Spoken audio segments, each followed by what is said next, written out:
Hello everybody, welcome to our workshop today here at CFRC 101.9 FM. We're in the basement of Carruthers Hall at the radio station. Today we're going to talk about some of the things in our local music community that musicians have the opportunity to work with, some resources that they have, as well as KPP Concerts and Broom Factory's role in the Kingston music community.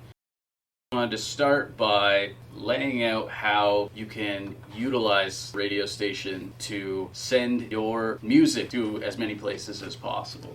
CFRC, we broadcast 24/7. We have a very, very consistent schedule and we try to maintain that. And we also have a lot of regulations in our policies that make it so we try to play as much local music as we can. So if you are a musician in the area and you have music that you're sitting on, even if it's only a couple of demos and recordings, things like that, if you send it along our way, what we can then do is provide airtime. It is not guaranteed airtime, but we can hand it off to the right programmers and broadcast hosts. And then the other thing that we end up doing usually is showing the different networks that we are a part of. So as a member of the National Campus and Community Radio Association, we have the ability to distribute audio to anyone who is a member of that network, which is over 130 stations, I think. So it's a super great resource. That end of it, that level of distribution and syndication does have a fee involved, but we also have a referral code to make it so that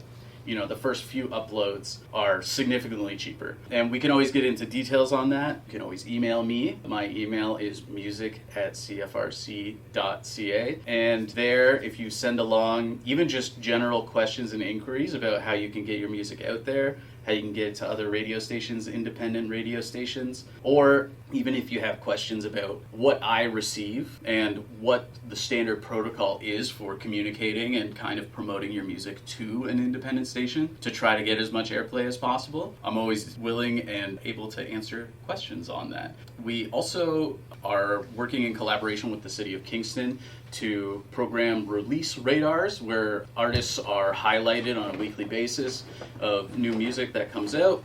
That also gets guaranteed airplay at our station as well as on social media and things like that. So there is a lot of options and it really only takes one step, and that's the first one, which is emailing me.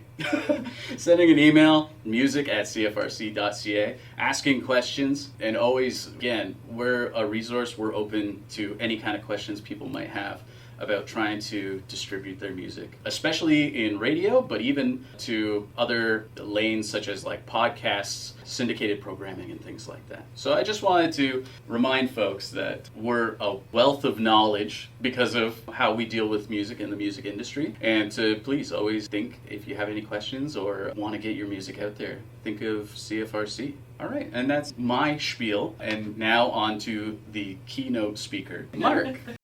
And that draw eventually does go away. It's something else we were talking about a little bit earlier, and maybe we'll circle back on, but if you're playing every week, sometimes your mom and dad or sister and brother and aunt and uncle will come out to support you.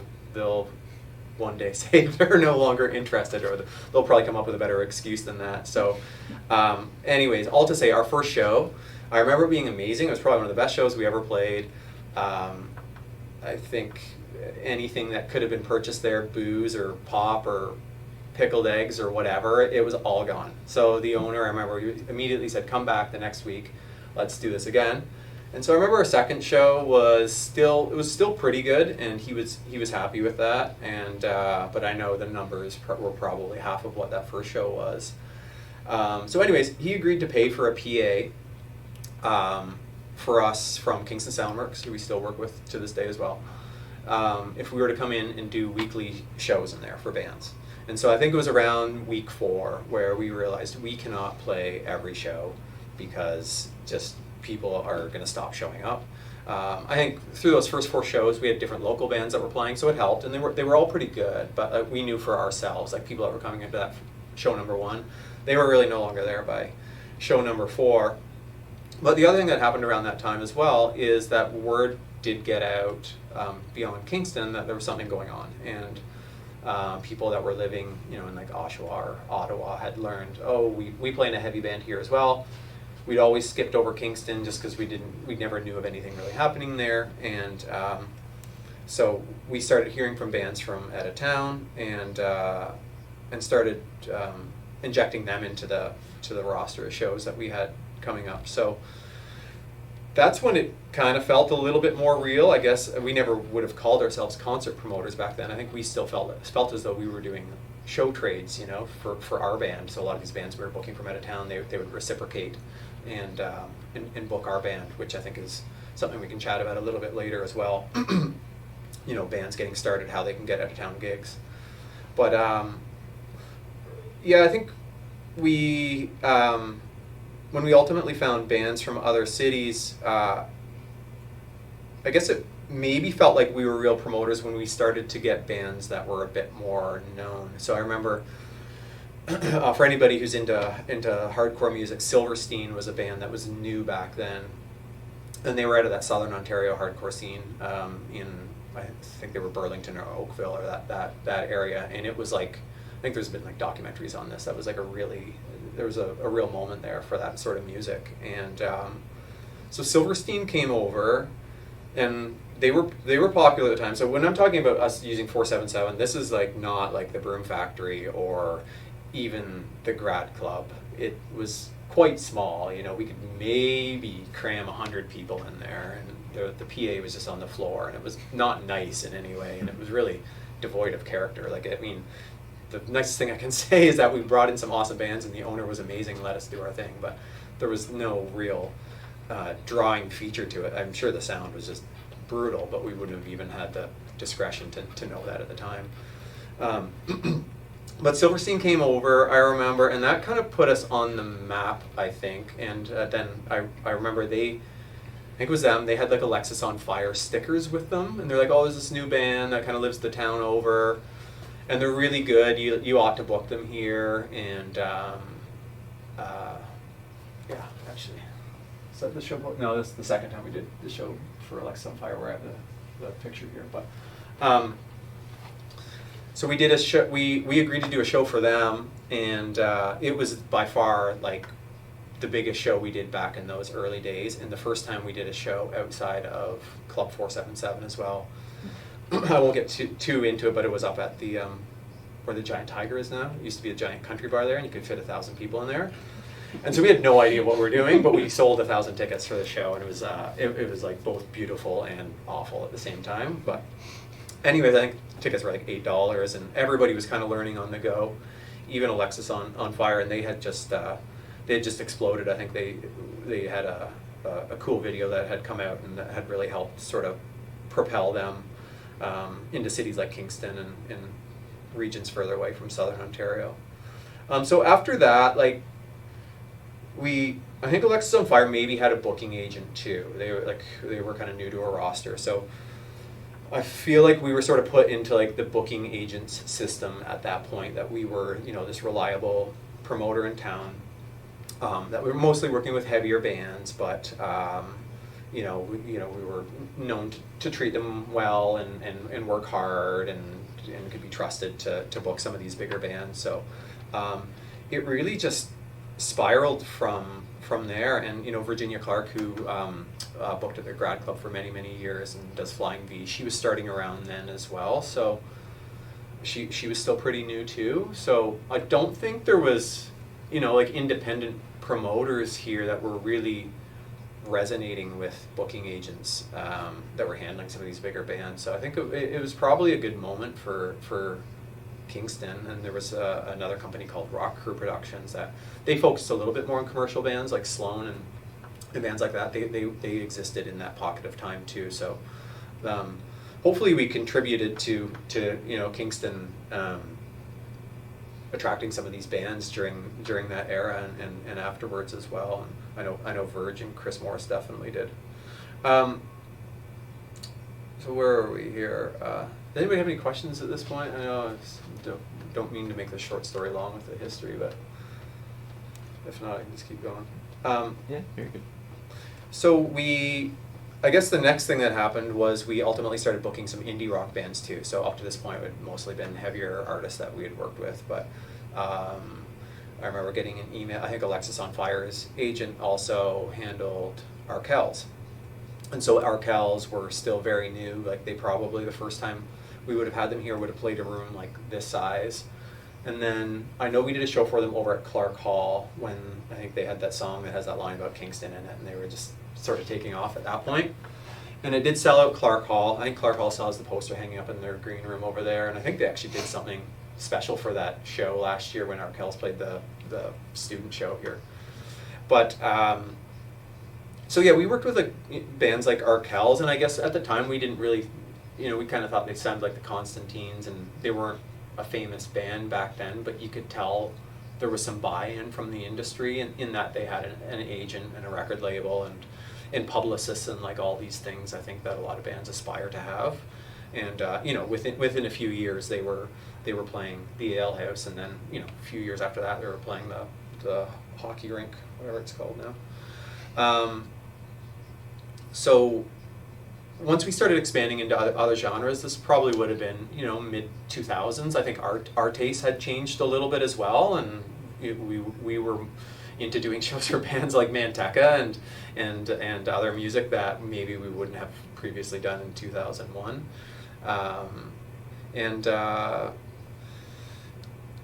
So I think our company just sort of grew from there, and nowadays, like, we'll work with any genres. Like, we still do a lot of punk shows, but we'll we maybe don't do a ton of hip hop, but it's a genre we like working with as well. And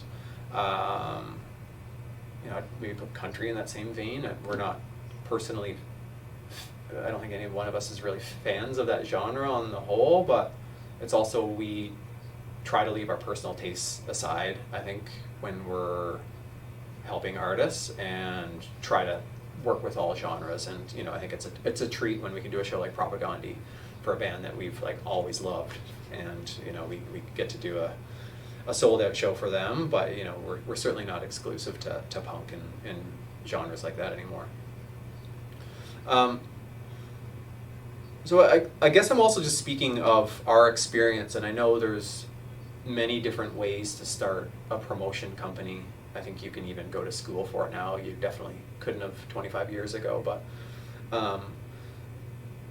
so there's different ways you can start a concert promotion company. There's certainly many different ways in which you can navigate things as a band as well. I don't think what I'm saying holds true for everybody. I can just speak to my experience, but like, for example, for the longest time, I didn't know that you could even get grants to do things like this. So I guess the economy that we've come from for doing shows for probably our first 10 years, it was all box office related. So the amount of people showing up and purchasing tickets sort of dictated the finances of everything. Once I started working for them all the time, and nobody really talked about that. And so I feel like it's a little bit of a blind spot to this day for musicians. Things like finding different ways to monetize their music outside of box office.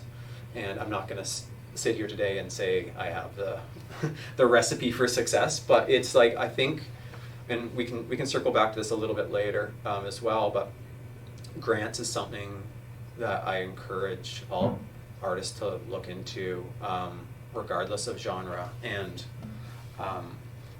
there's certain grants, I think, for less accessible genres, and then there's grants, I think, that specifically kind of want to see a commercial component too. So I feel like there is funding out there. I know it's frustrating for sure, and I think on the artist side versus arts organizations, sometimes I can see the maximums are quite low. So it's like, am I going to spend a week doing this grant where I only get $1,000?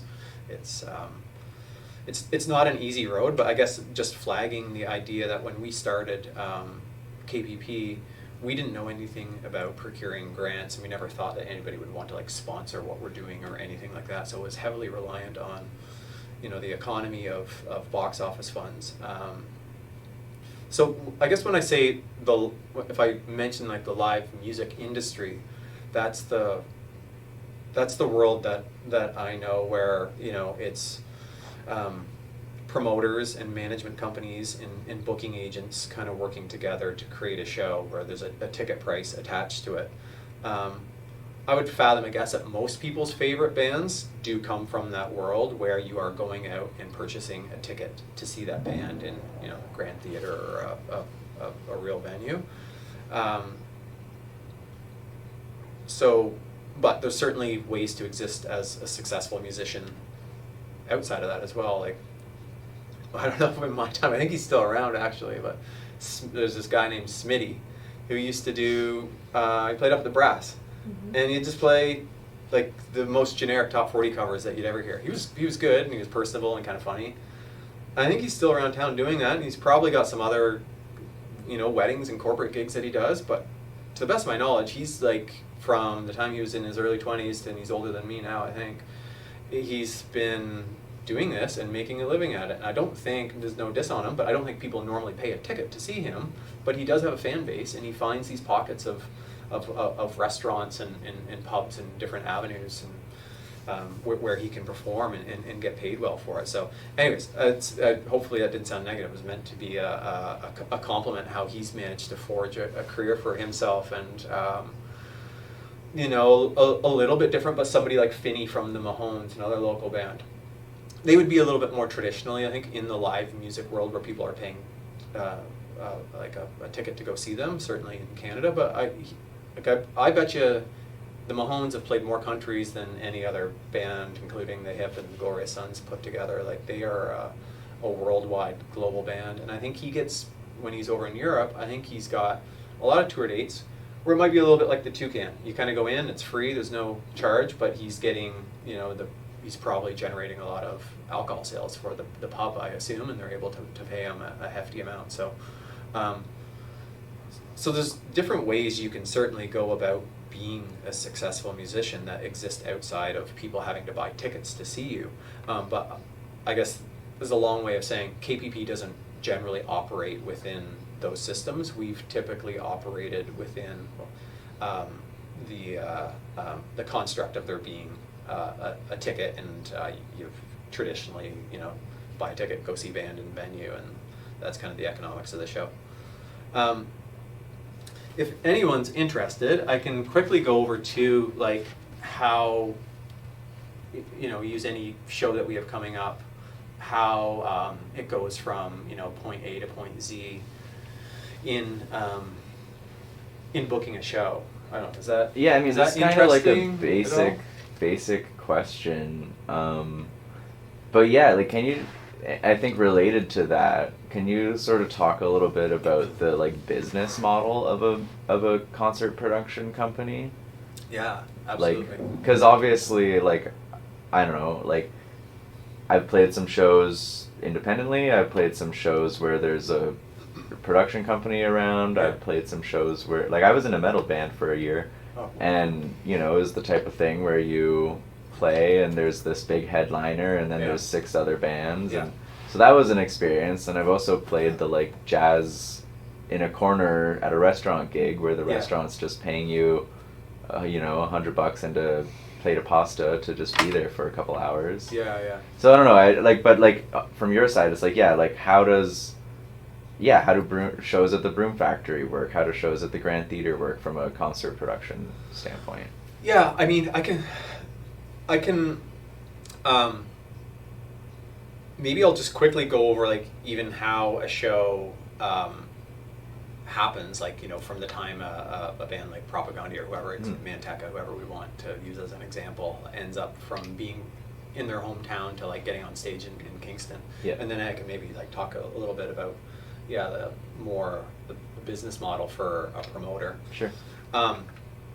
But yeah, so typically, like, you know, name 9 out of 10 shows that we have, it's often a booking agent we will work with, not exclusively, but most often it is a booking agent that we work with. So some names, if you've ever researched it, like big ones in Canada would be like Pacan, they've been around forever, or Feldman's another big one.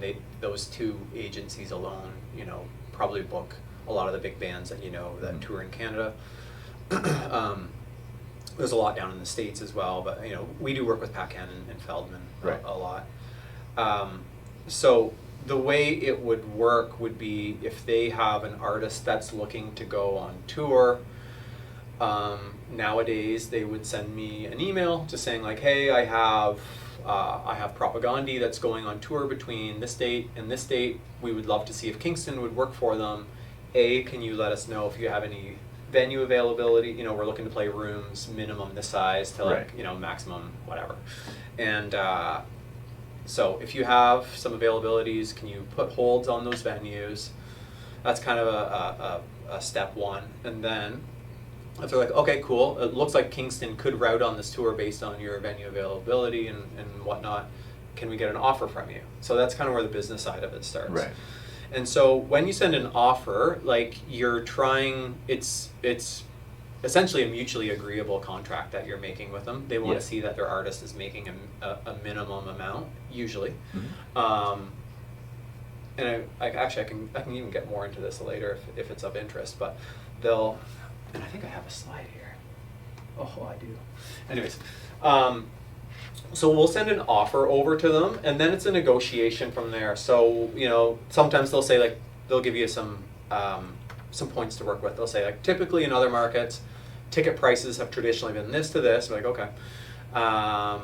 They'll maybe say if they're bringing support band with them, which you have to consider as an extra cost. Mm-hmm.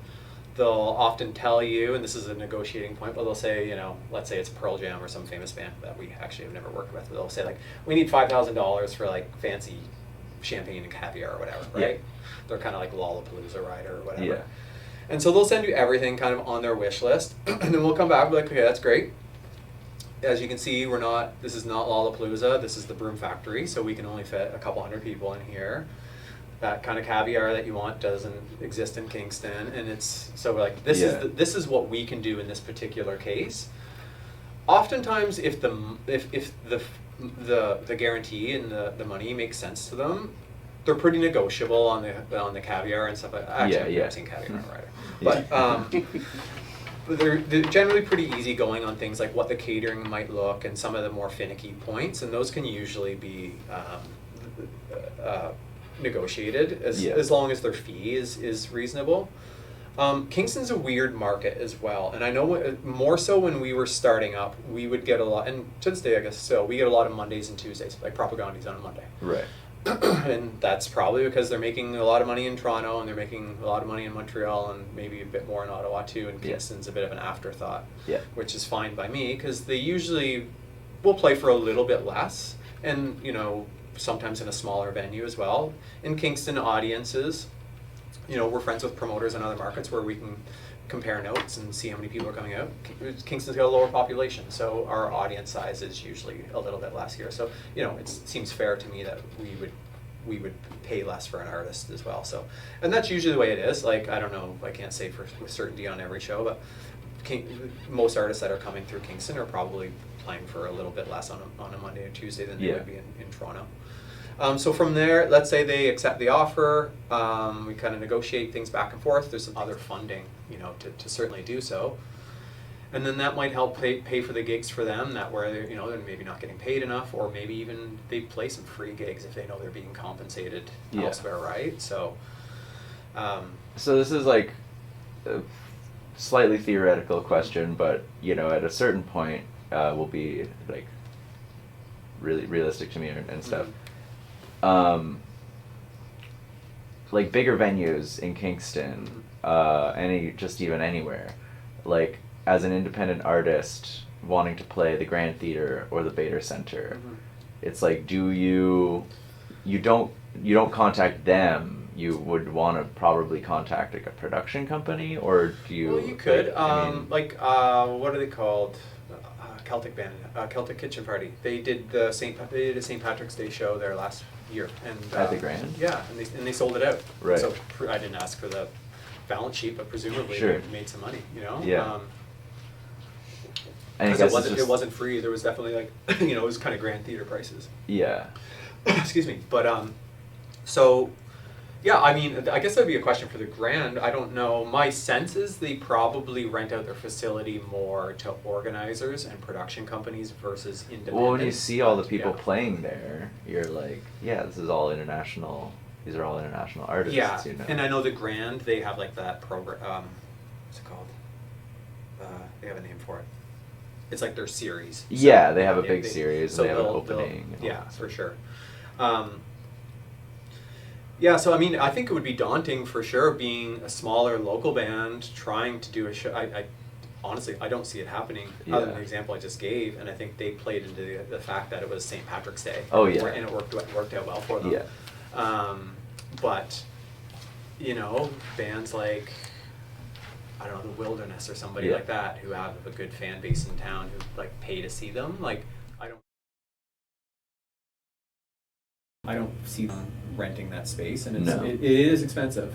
And Yeah. I don't want to knock the Grand because like, we do use it for certain shows, and I also use it for the film festival. It really works well for Uh-huh. for that. But I know it can be expensive to use, and Yeah. so it's challenging even for us as promoters. Like we don't use it a lot because you know you want to make sure you're going to fill all those seats, or it's going to be it's expensive to use. Yeah. Yeah, for local bands that are doing their own thing, like I guess I can speak to my experience again. What really worked for us was using a scrappy venue. I mean, in hindsight, I think we would have liked it to sound better and Yeah. maybe would have decorated it a bit more or whatever, but like finding a scrappy venue that just didn't cost a lot. In fact, we had to put a lot of sweat equity into it. We were young, we didn't care, we did Yeah. it. But, you know, we essentially got the room for free, and on the condition that we could keep anything that we would want to charge at the box office.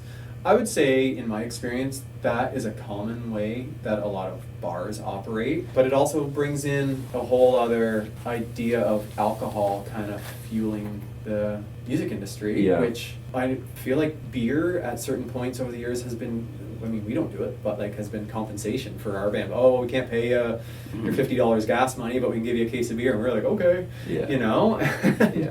You know, I think sometimes arts workers like techs and people working shows being paid in that currency and being expected to work till 3 a.m, you can see where that lifestyle is going to lead you, right? And I Yeah. mean, artist health is like something that was just that was not talked about years ago, and now people are starting to talk about that a little bit. And so the idea of decoupling alcohol from concerts is an interesting one, because using venues like 477, or when we use the Scherzo, which is now the Iron Duke, or even the Mansion, which is a great venue that we've used tons over the years, it really, the success of the night from their side does, you know, it's how much alcohol they sold, because they're essentially offering you the room for free, and you know, make your money by ticket sales. But it's like, it's an interesting one. I don't really have a whole like thesis on that or anything. It's kind of something that we're kind of thinking about, but we're trying to integrate it into what we're doing at the Broom Factory. You know, the Broom Factory isn't complete, we try to keep it low cost for people to use, but there are expenses because we don't run it like a bar.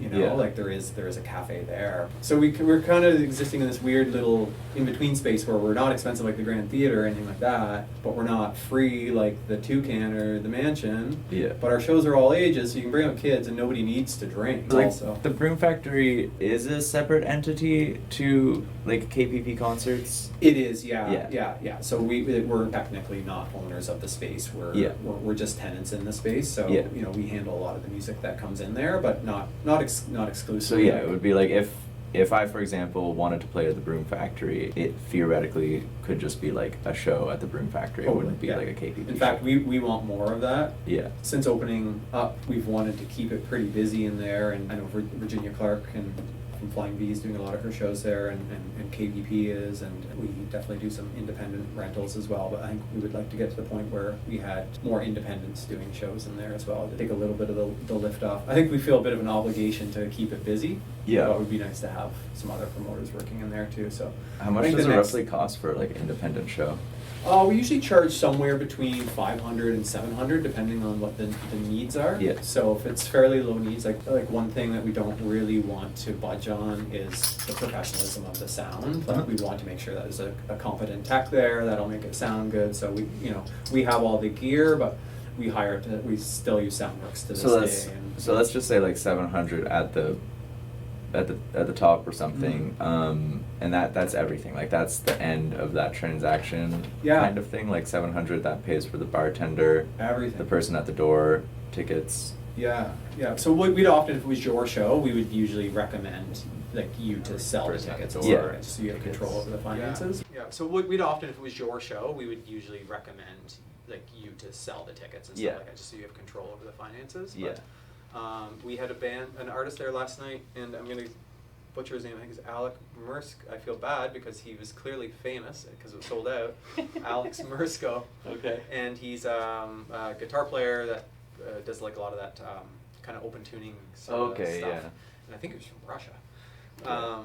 So cool. He was selling at venues everywhere, and so he sold it out last night. So he had an independent promoter from out of town that rented it. Yeah.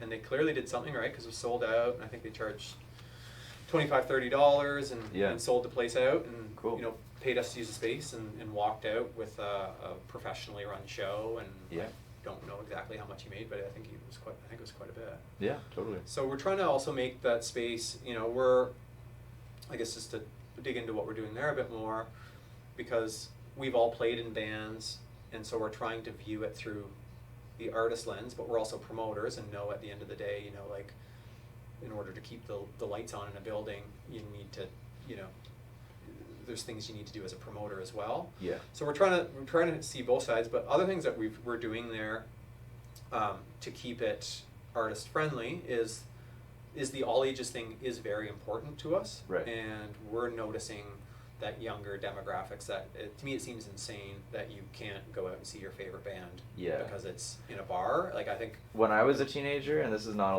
long ago, but it was before the Broom Factory, I felt a big problem with that. And me and my friends, we were stoner teenagers who listened to metal and rock, and and bands would come and we wouldn't be able to go see them. And that to me is insane, because that's probably the most, for me when I was that age, that's the most I probably ever liked music. Yeah. Or at least I was the most open to like new. I didn't, still figuring out what kind of music you liked. So to me, it was like all good.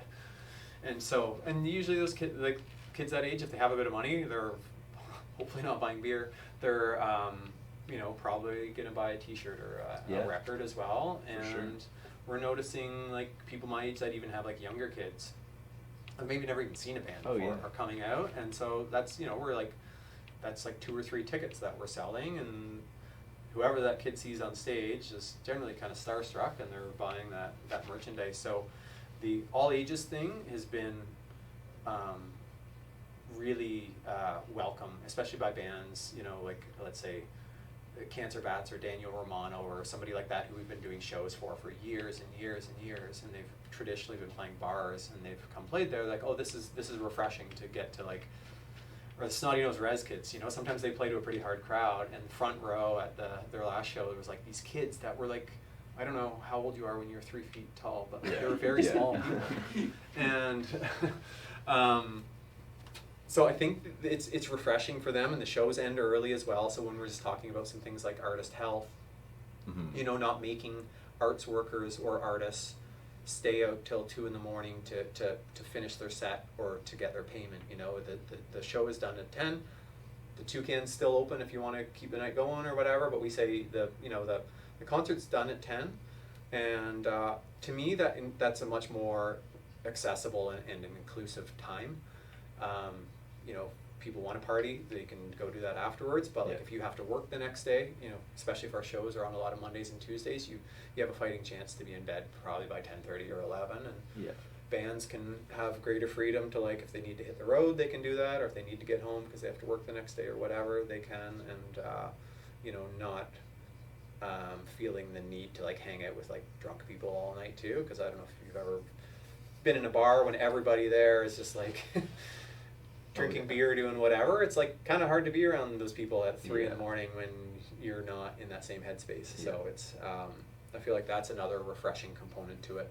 And just little things too, like we were talking about earlier, like, okay, how can you make things work for musicians even when their payment might not be good or as good as you'd like it to be. So we have deals with hotels as well now, where there's a particular hotel by the 401 that's been very generous to us, and when we have touring bands coming through, they'll either offer their hotel either for free or for like $40-50, which is less than rent, you know? Yeah.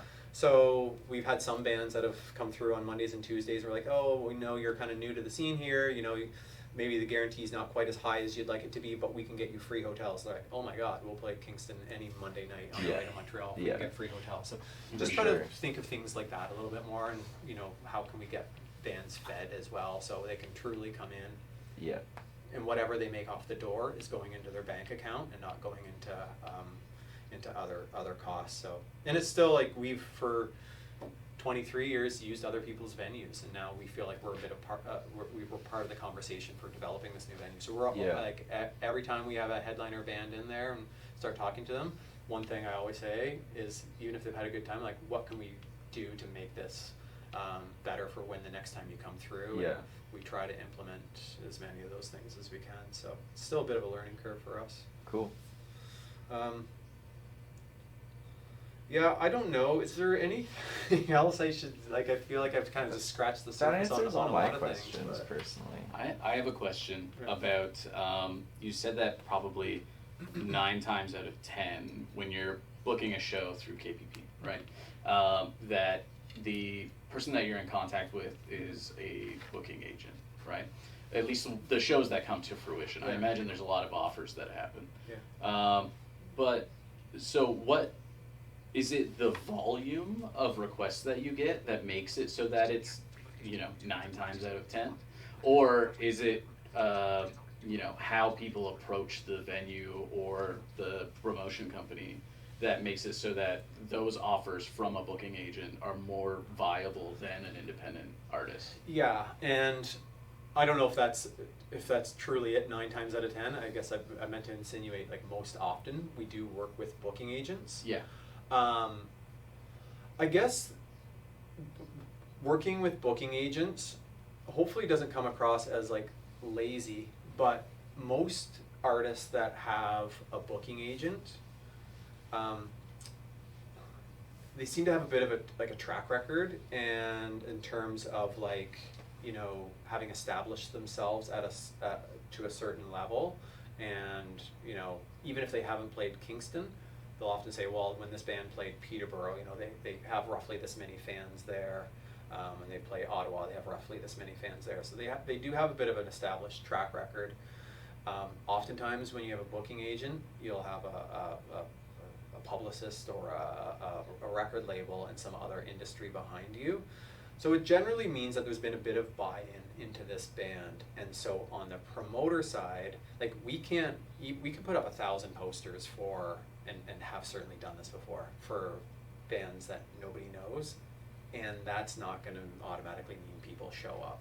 So I feel like what we do is meant, we can't create a sold out show for, like, your new band that you want to start tomorrow, you know, or a band that just, maybe people just don't like the band, or maybe they suck, or maybe people don't, I don't know, for whatever reason people aren't into bands, you know. We can't automatically make people come out, but I feel like what we can do is we can make a show more professional. We can make more people show up. So if, you know, 100 people were going to show up anyways to see this band with 0 promotion, hopefully 200 or 300 would show up with us on board, and it would benefit everybody, you know, and especially for bands from out of town that have no boots on the ground in terms of all the things that you need to do to prepare for a show and organize and run it. So I think if you call yourself a concert promoter, it sort of insinuates that you're like a marketer, but if you're, you know, say you're a concert producer, it's really much more than that. Marketing is a component of it, but you're also doing, you know, those 7 or 8 steps that I kind of mentioned earlier, from getting the venue holds to, like, knowing what an appropriate space might be for a band coming from out of town. We certainly, for the Broom Factory, have a lot of bands that contact us and say, like, hey, we're new, we're kind of looking for this, and we're just like, they're, you know, we're not the Toucan or we're not the Mansion. You might be a better fit for those venues. We recommend you reach out to them. We used both those spaces, and this is what their pros and cons of using those spaces might be, but it might be a better fit for you, right? And having said that, though, there are some bands that we're simply just, like, fans of them. Like, I don't know if one of our staff is like, this is like actually my favorite band, and they're from Calgary, and I fully realize they have no fans here, but I have all the records, and I want to do this. Yeah. We're like, okay, that's going to be tougher. We could put up those 1,000 posters and have 0 people show up. But there's things that we've learned over the years where if we, you know, kind of want to get back into the trenches the way we did in the early days when like we were doing shows for very, very small bands that had very limited fan bases, potentially 0, there's ways that you can still make those shows a success. They're a lot more work. There's probably 0 to negative revenue on them, so it kind of does need to be a bit of a labor of love.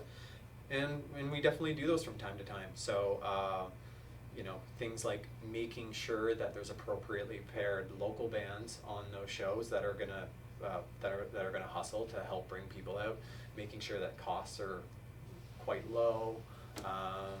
You know, maybe working with a community partner on or if it's like if it is St. Patrick's Day or something like that, you know, there's gonna be a built-in audience there. But there's a lot of different ways you can kind of get creative. You would hope that that band that knows they have no fans in your market would also have lower expectations and not need all that caviar and stuff we were talking about. But so yeah, I guess to answer your question, the bands that have a booking agent typically do have a bit of buzz and a bit of momentum behind them, so that when we kind of do our thing, you know, on social media and our newsletter and our marketing and trying to attract local bands to open up, there's a bit more of an easier buy-in. Right. You know, I think there's some bands that could come here and do their own show if they had boots on the ground, and we would be useless to them. Like, you know, Propaganda sold out in an hour. So what did we really do on that? Right. We got the venue, and we did our thing, and we're going to run a professional show, and so we're doing all that. But like, I mean, I printed off some posters because I want one in my room. Yeah. But like, we didn't need to incur that expense really, and you know, didn't have to take out ads on social media or anything. So, you know, that's an easy one. If Propaganda had a aunt or uncle in Kingston that wanted to walk over to the Broom Factory and book it, they probably could have just done it themselves, you know. So yeah, I don't think we're this service that like is going to necessarily automatically help fill a venue or create miracles or anything like that, but I think we can certainly like we're a good value add if the right ingredients are there for a show. And we're very candid with bands too, and we're like, hey, you know, we like your band, we'd like to help you out, but we also, you know, there's a chance the show might suck. Yeah. but we'll do what we can. Right. But you know, before doing that, we would try to say like, hey, this might be a more appropriate route for you to go. Right. Is there ever like a gray zone in between the promotion company supporting the artist and facilitating the venue, and then let's say like the artist, like is there ever like a bit of a middle where like the artist is paying for the venue and the promotion company is, and everyone's sort of like working as collaborators, where it's like, you know, we're a little bit in this together in a so that's an interesting one, and I do like that. So I think the answer to that is yes. So for example, I don't know if I can name bands, probably. I don't know, I maybe shouldn't, but like, I don't know, if like, let's say there's a local band in Kingston. They want to do their album release. They clearly have people here that can do a lot of those things, but they know that like they're also not promoters, and they want to practice and make sure they're ready for the show, and they, you know, would have to find somebody to work box office and, you know, do all the things that are outside their comfort zone of being a band. So they're like, okay, let's hire KPP to take care of that. We don't have a newsletter. KPP's got like, you know, 15,000 people on theirs. We don't have a ticketing platform, so we're gonna have to set that up and pay for that. So utilizing our services, and I think this is what you're asking, and then from there, doing more of like from like $1, kind of doing a bit more of like a split on stuff. So yeah, that is actually a way, and we sometimes will propose this to bigger bands too, and we wouldn't necessarily want to do this for a band that wouldn't bring people out, because everybody needs to be paid. So we Yeah. need to say, like, the economics of this show dictate you make $1. You know, that's Yeah. stupid. We would not want to do Yeah. that.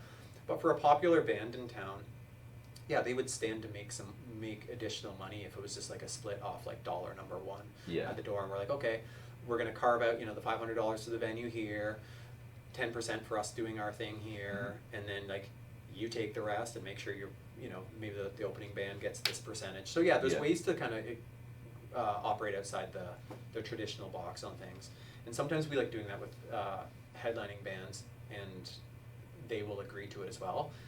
So, you know, keep using the Propaganda example. If they know they're going to sell out the venue, they might be like, just give us a split from dollar number one. And when you get into Yeah. the granular details on it, they're actually making more money. Yeah. And then I think when you're kind of talking about being on the same page as well, like if they got this Lollapalooza rider, and they know ultimately that's an expense that's going to come out of what they would potentially make at the end, they're like, well, we still have like leftover beers and like sandwiches from the day before. Let's not even spend anything on catering. And like, Yeah. great, that's more money that you're making at the Yeah. end of the night. Right.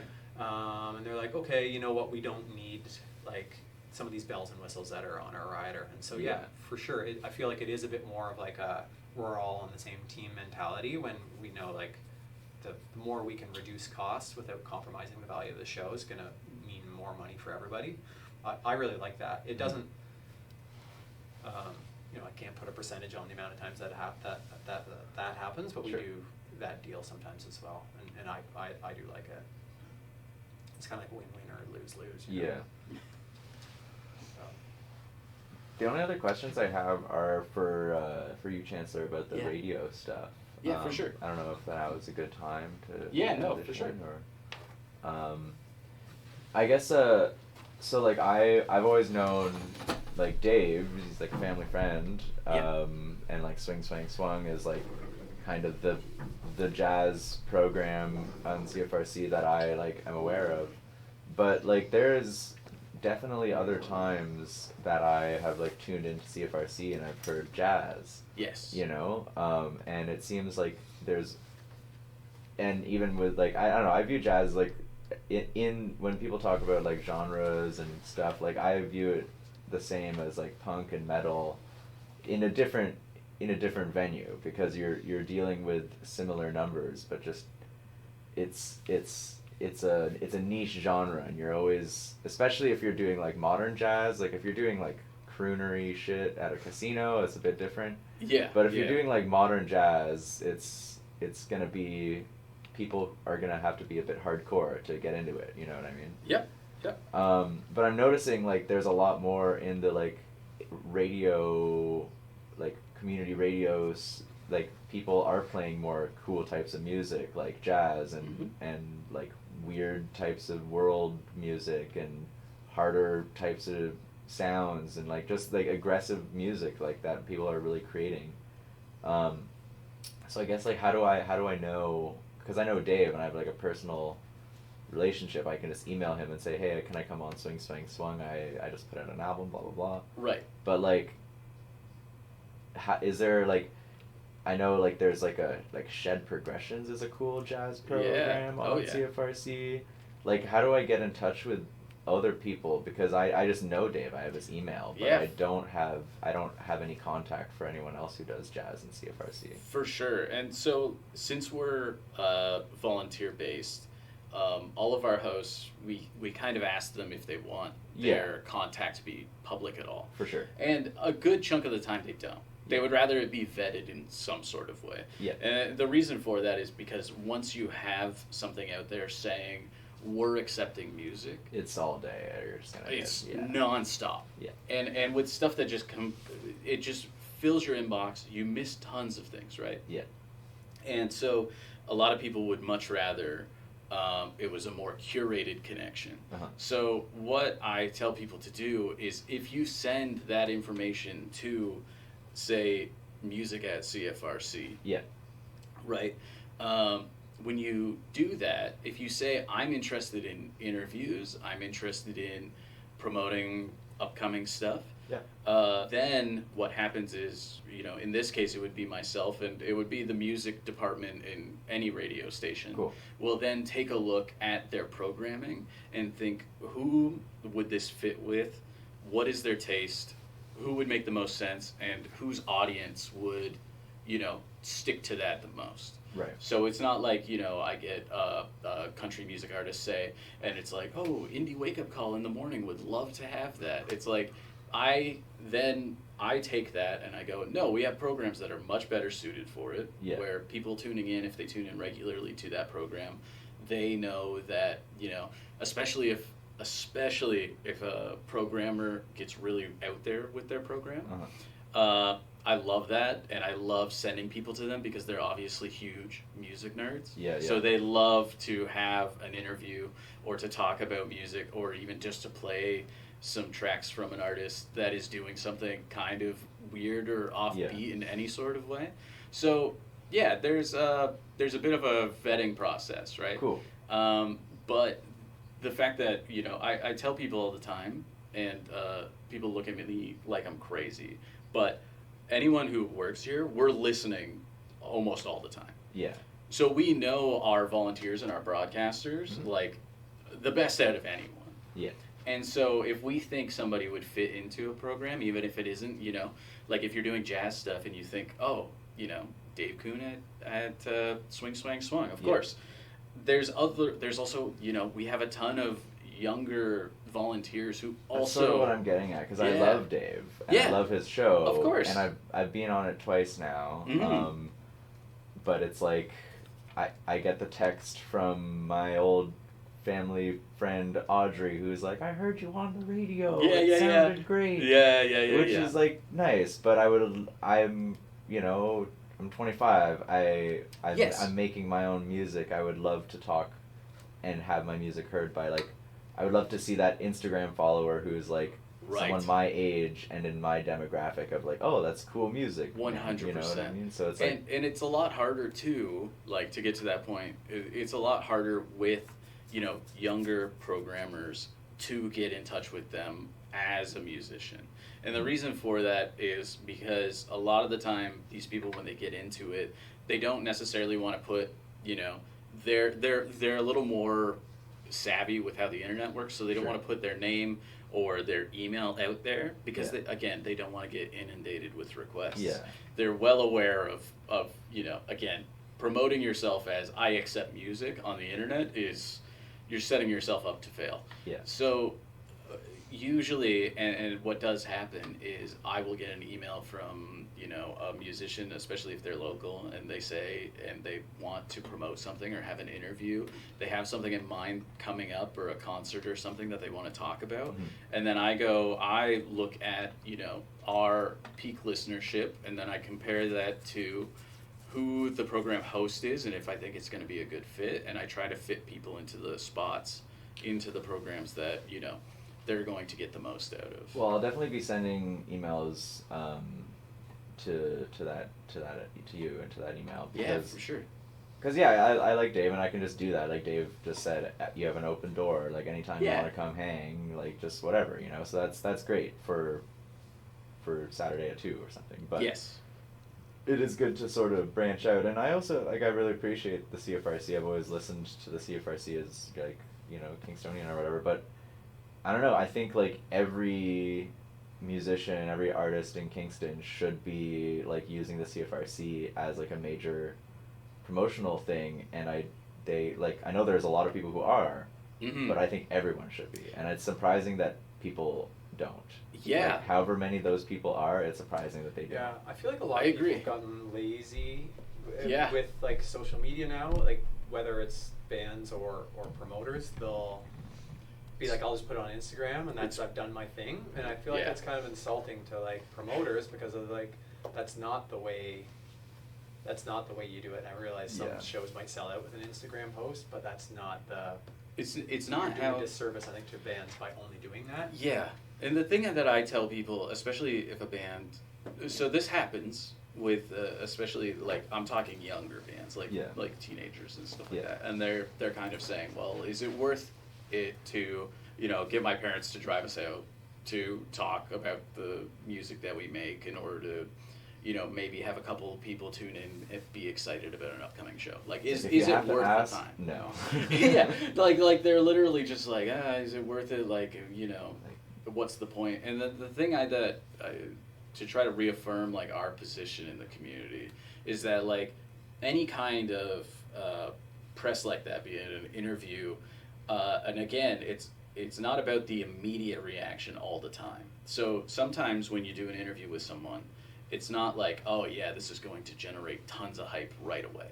It's more so like this is building blocks for any time that someone tries to look you up in the future, they can find this interview, or they can find that you've interacted with, these institutions, and you've been on this show, and you've, talked to these people, and then, the conversation starts of, oh, I see that on this show, like you were talking to this host, and like I happen to know that host, and I'm also into your music, so now I'm going to have that conversation with that host or with other people in the community who also listen. Yeah. So it's way more about like, it's not a get rich quick ticket, right? It's way more about establishing the building blocks to show your legitimacy in the community, that you have like roots and that you have a network that you've been in connection with. Mm-hmm. And usually that's how I have to pitch it to people. It's like this, again, this promotion, we're a campus and community radio station. We're not the CBC, we're not, international other than on our online feeds. But what it can do is it can help establish interest, it can help establish people talking and recognizing your name, and it can really help with, especially future things when you're talking to promoters, and you can say, I just recently did an interview with CFRC, right? And then they go, oh, that's a name I know. So that person has, put in the time and effort to actually, communicate and kind of put themselves out there. So I usually tell people, like, even if it doesn't seem worth it in the beginning, just reaching out and being like, who would be interested in the stuff that I'm doing? There's people on the other end of that will cater exactly to what you do. Yeah. Right? Because again, the person on the other side, which in this case is me, but also volunteers that I, distribute everything to, we're all like huge music nerds. So even if you think like nobody's gonna dig into this, it's like no, somebody will. Yeah. There is somebody, and we'll make it work, no matter what you send us. And so like I tell people like that's the human side on the other end, is that we will make sure that you are curated to get the best possible interview and promotion that you can possibly get. And then if anything, what you can get out of it is some legitimacy and something that you can point to in the future. Yeah, like I definitely feel like I hate this phrase now, which is a phrase, in Kingston. People are like, in Kingston, or here, like it's a Kingston thing, right? Which like at this point I'm realizing like there's so much, like I guess I have like a very full-time view on like how I operate as a musician. Like I do this for like a living, like kind of all day, and I also don't do it for anybody else. Yeah. It's not like I'm like directly like this goes to this, this goes to this, this goes to this, like, and then when all these lines are gonna cross, I will be at Massey Hall. It's like I don't think like that. Yeah. And I don't think you can think. I have all these opinions, and I think like a lot of people in Kingston do just need to like get out of Kingston. Right. Even for a week or two, just to like, hang out, hang out with other musicians, hang out with other venue owners, hang out with other, like, people take for granted in Kingston how small everything is, mm-hmm. and it's like we can go to the radio here and get your music on the radio. Like, go to Montreal and do that. Yeah. Go to a smaller town and do that, and you're gonna realize like how good we have it here, and Like, Yeah. everyone's complaining about, like, oh, it's hard to do gigs, about, like, oh, it's hard to do gigs, it's hard to do this, blah, blah, blah. Like, I don't want to sound like an ass or, like, an old guy or whatever, but, like, you're kind of in the wrong business. Yeah. If it being hard all the time is a deterrent.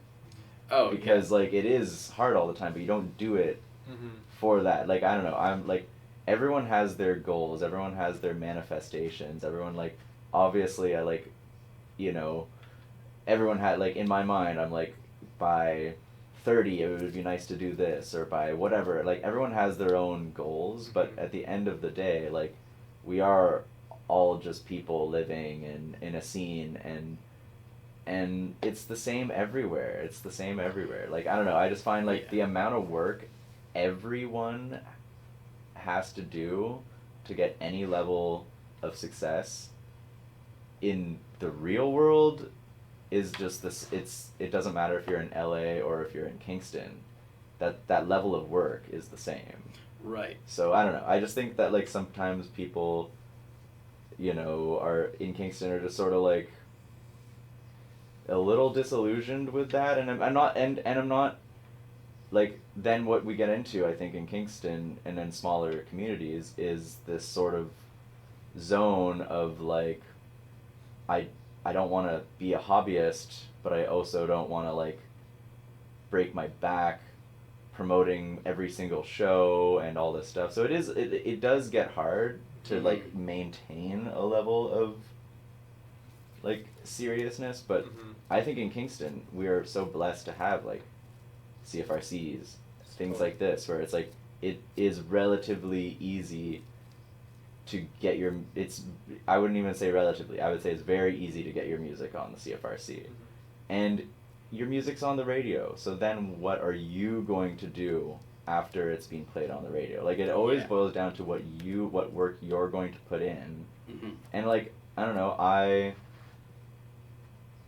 I still view myself as a complete beginner, amateur songwriter and musician.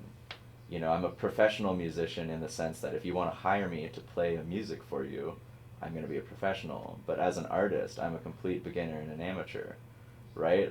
But it's like, when I signed up to do the CFRC Airwave thing, I was like, this will be cool because I need to get my shit together to write songs. I did not be like, oh, this will lead to this, this will lead to this, but, you know, just in doing it because I was like, I need to do something for myself instead of just sit around. I did, you know, me and Dinah did get interviewed on the CBC, you know, and, like, was just a very, very short interview, but it was still something I, like, didn't expect was going to come out of just putting in the effort to write some songs to get on the CFRC, you know what I mean? So it's just, like, and that continues on another. Now I'm, like, working on, like, factor grants and Canada Arts Council grants, and it's like, everything kind of, if you get something in this business, that doesn't mean it's a present. That means it's, like, a tool to work harder for the next thing that you're gonna get. You know what I mean? So that's my little rant. Yeah, no, that's like super poignant. I think for sure. I think a lot of bands think they need to, like, go by a predictable path in order to get to Massey Hall from point A to point B or wherever they want to get, and it's, like, usually not like that. And I would say most artists they don't know a lot about the business side of things. So I think this is, you're in, I think it's more common for artists to not know these things than for them to know.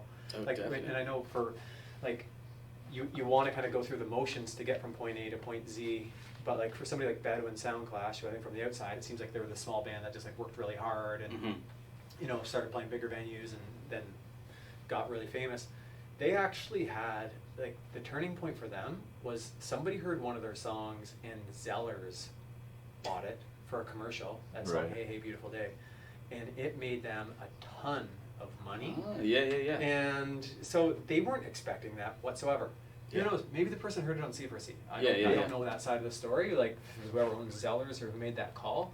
But and I know, like, they made so much money, the people that had signed on to, like, book them, or their management company, I think, who were probably making peanuts before that, they actually made some of that money too. So it was a significant amount of money. It wasn't like, you know, $10,000 is, like, probably another 0 on there. Yeah. So they made a lot, or somebody like I just found out, not Lisa LeBlanc, but fuck, I forget her name. She's been coming around forever.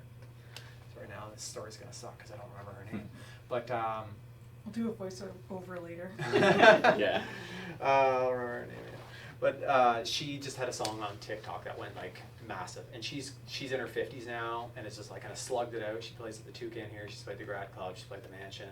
Like, just doesn't make a ton of money, but has done okay over her life. Yeah. But then just did something on TikTok and like is now making like tons of cash, and she didn't do the thing. So sometimes I think putting your music out there, whether it's on CFRC or just kind of like doing everything that you can, it might be something unexpected that comes along out of nowhere, and you're like, oh, okay, I didn't anticipate Zeller's giving me $100,000, but I'll take that for all the times I didn't make $100,000. And then, but then it's like they're not known as the Zellers band, right? Yeah, so it's like then they it's had like enough then you substance behind them, then it's like you get your thing, you get your big check, you get your accolade, but then what? Like the hard work doesn't stop. Exactly. You know? Oh yeah, so no, it's like, you keep going.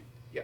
That's what that's the thing that I try to tell people too, because here at the radio station we get a lot of, like I said, very young bands communicating with us, and I can see, you know, that sparkle in their eyes when they're telling me about, like, you know, we have a first gig coming up or something, and like hopefully after that we can, you know, maybe do a tour or something, like immediately. Yeah. Like they haven't even played one gig yet. Yeah. And it's like you do want to. It's not about like lowering your expectations. It's about realizing that managing them though. That path doesn't. Yeah, it doesn't exist that way. Especially when you're first starting. Yeah. Like you don't just decide one day like this is going to be popular and people are going to like it. You really have to, put in the legwork. You just do it for the love of the game.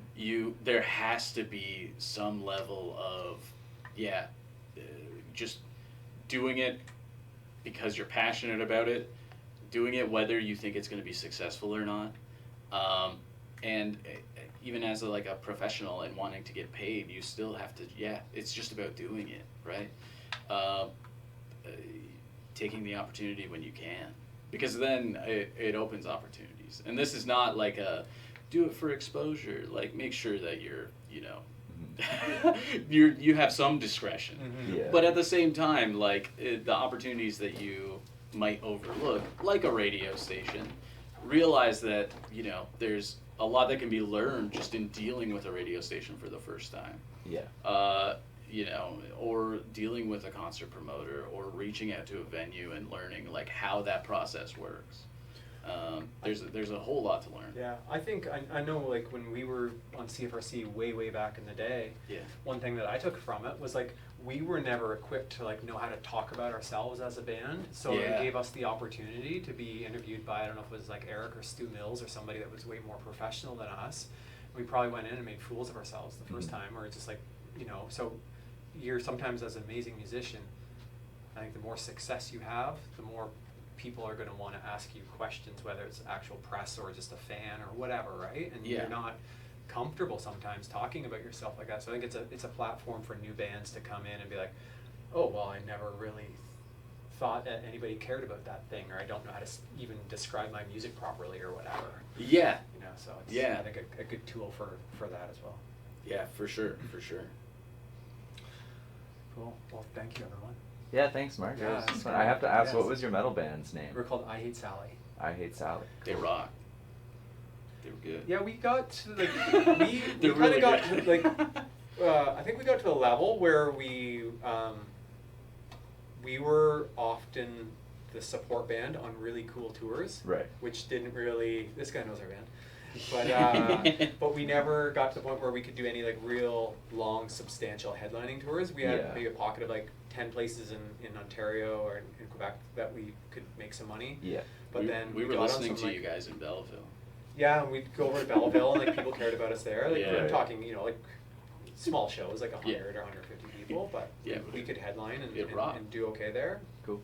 And but we kind of got to the point where we were in, like, we got to play Europe and the States and everywhere, but we were the support band. I think we kind of got to the age where it was like this is going to be, unless we get a Zellers commercial, this is Yeah. like, a lot, you know? Yeah. So, Oh, cool. yeah, but it was fun. We definitely played those 6-band bills for sure. Yeah. Oh, Jesus. Those are a nightmare. Yeah. But not at the time. You know what? We had a ball playing those shows, and Long like,